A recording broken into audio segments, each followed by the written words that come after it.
Hi everybody, welcome back to the freaking Jeep Garage. Today we're going to hit a little bit different, literally.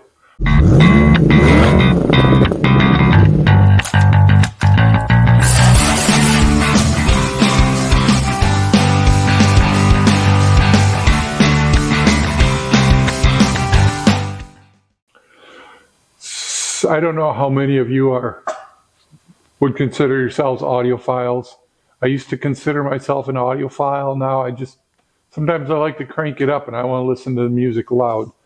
And while the Summit has a Harman Kardon, it sounds fantastic, but it's very easy to find its limits. And one limit I found is I've got one speaker that is kind of rattling a little bit. I don't know if the cone is starting to separate from the coil or if the surround is separate. It's got a rattle.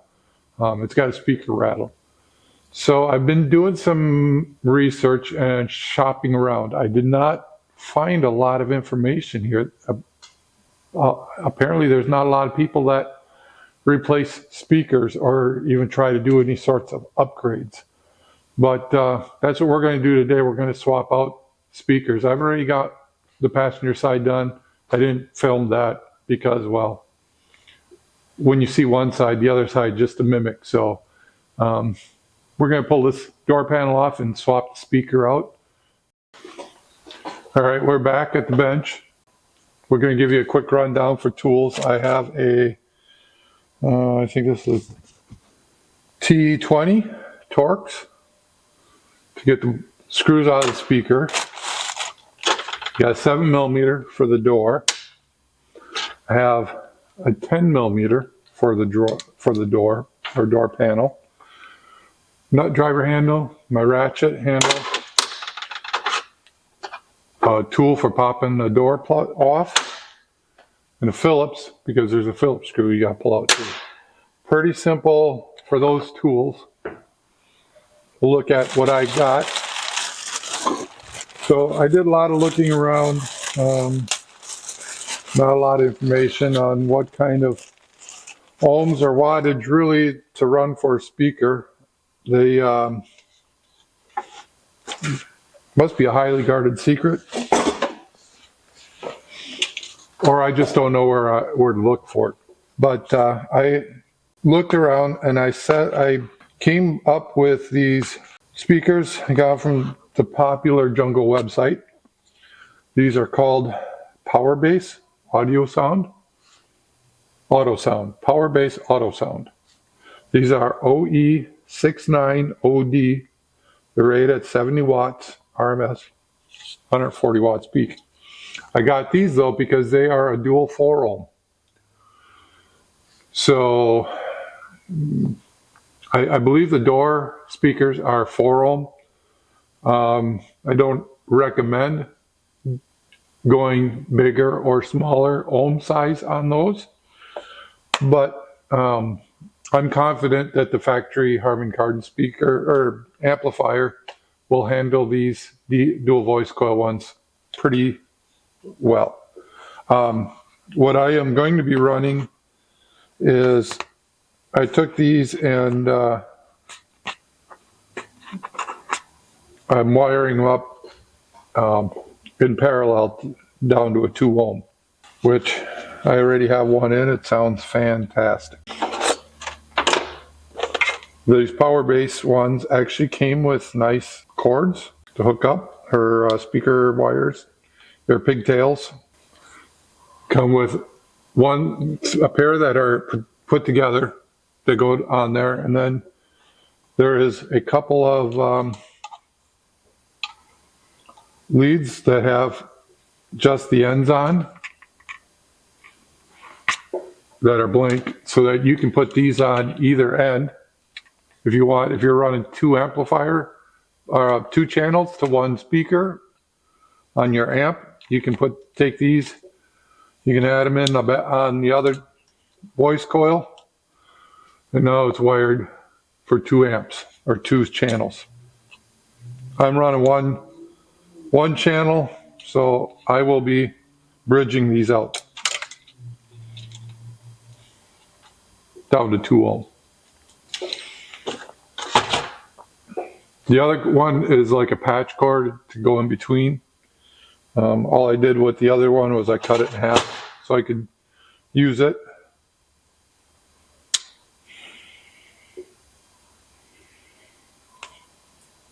That's how I'm wiring the second channel on this speaker.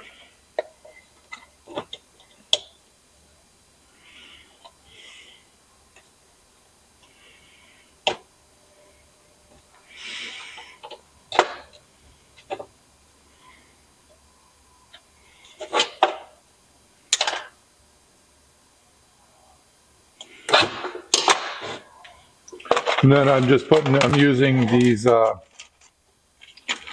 heat shrink solder connections. I believe they go by some places, some companies. They're made by a bunch of different companies. These are Q-Ject or something, but they're often referred to as solder seal connectors. I like these. They make sure you got a good connection, and they're weather tight. I've never had a problem with these. In fact, I use these connectors when I do all kinds of work, trailer, whether it's trailer wiring or tractor wiring on one of my riding lawn tractors, something like that. This stuff works great. Just put together and use our heat gun.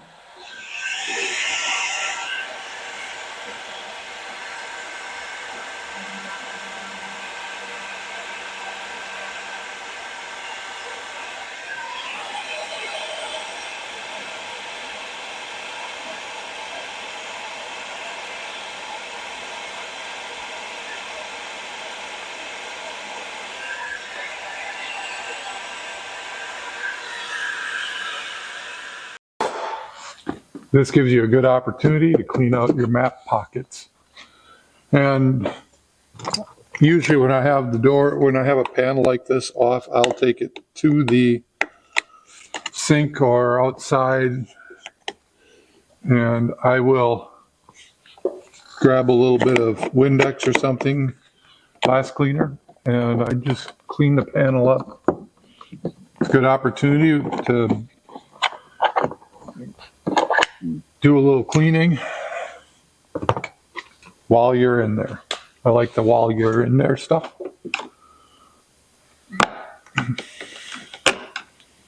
Use a pick to pop this out. I just use a 7mm to pull the screw out from the grab hole. Now I need the pen and Phillips, because there's two screws up here. There's a Phillips screw, Phillips head screw. Then there's a 10mm headed bolt in here.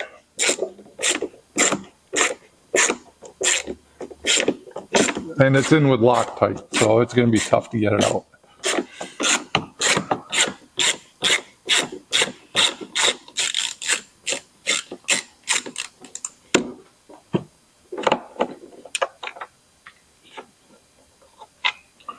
Okay, got that out. Next, we're going to grab our panel tool. I forgot one in my showcase there. I use this to get up behind it.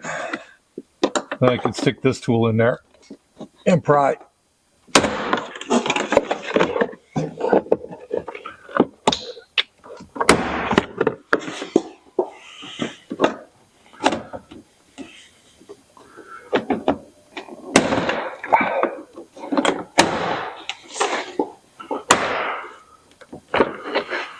The first few, it sounds like you're really going to break this thing, but just a firm grab on the sides and you can pull, you can pop it out.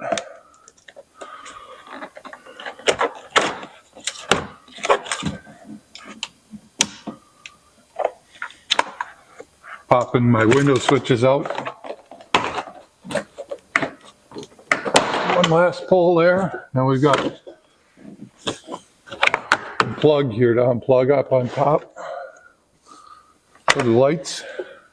And then down here, because I have a Harman Kardon system, I have a little speaker to unplug right here. A little 3.5. And that, I'm just changing the woofer. I'm not changing any other speakers. So now we got our T20. I'm going to pop the screws out of here.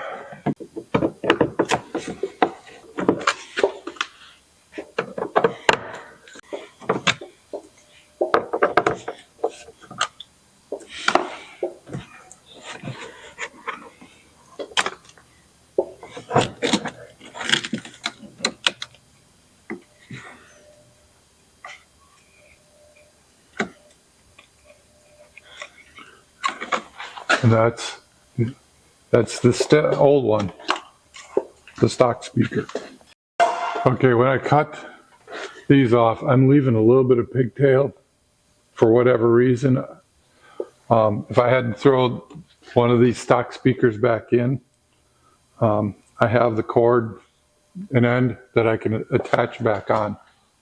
So on this 2014, the wire with the yellow stripe here is going to be our plus. And the one here looks purple, I think, is our negative.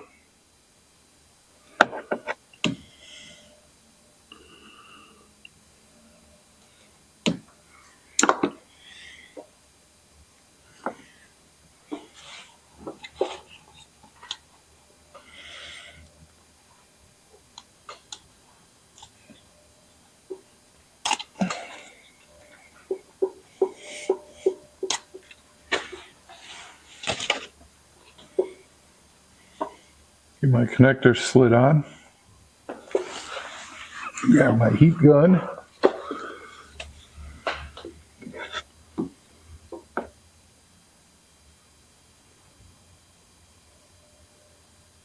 Slide these wires together.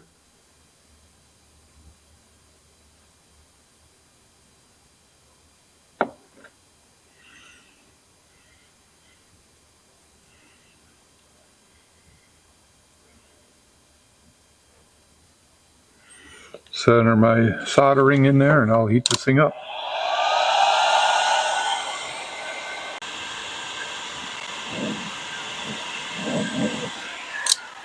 I hit it from both sides to make sure that ring melts good and make sure that the shrink tube shrinks all the way around. Now we'll hit the other side.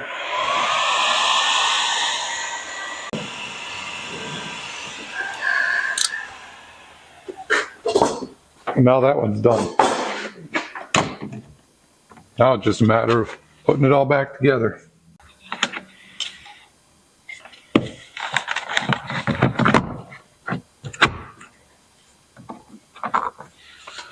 These PowerBass actually fit right in the hole too, really nicely.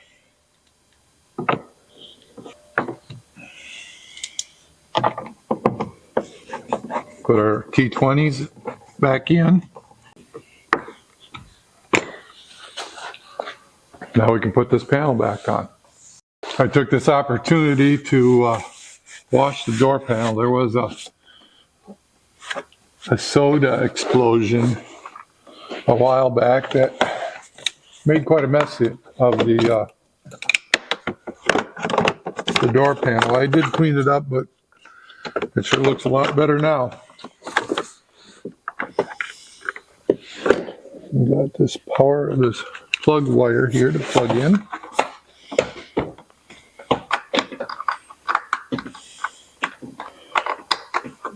Okay. Then we got the lock lever here. Put that in place. Let's see.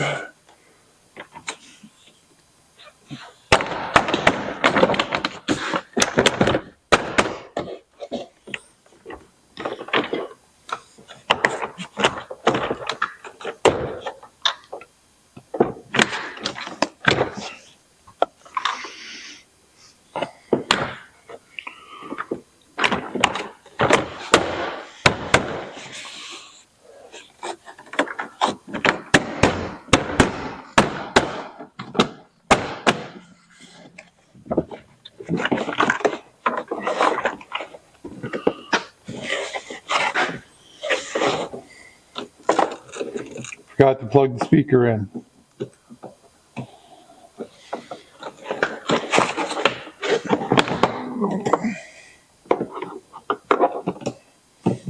There we go.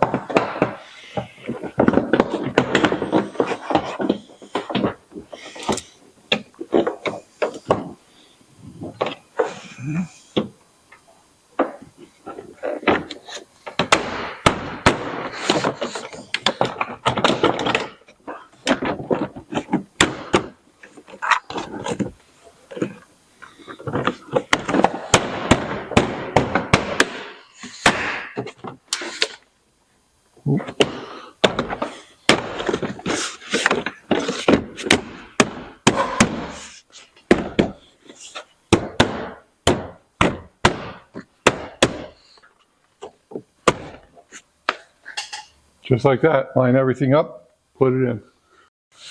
Okay, now grab that 10mm head bolt, which is back in the door handle, or the latch handle.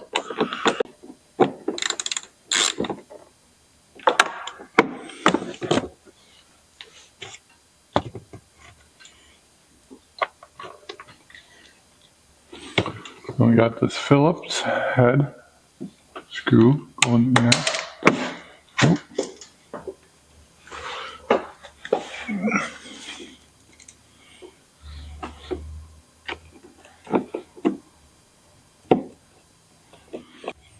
We just got done changing those 6x9s. I'm sure they sound much better now that they're not rattling. I've heard it with off camera already. It sounds great. Rear doors going to be a similar setup. I don't know if they're probably 6.5s or 5.25s in the back. I'm not changing those right now. I may at a later date. I just wanted to fix the rattly one. And you change them in pairs unless you have a direct OEM replacement from a donor vehicle. That's probably going to be the easiest. I wanted to go with an aftermarket brand. These PowerBass sound pretty good. Definitely give a recommendation for them, at least for this application. And I'll see you in the next episode. Remember, build it bigger, better, faster, stronger, but just build it. I'll see you in the next one.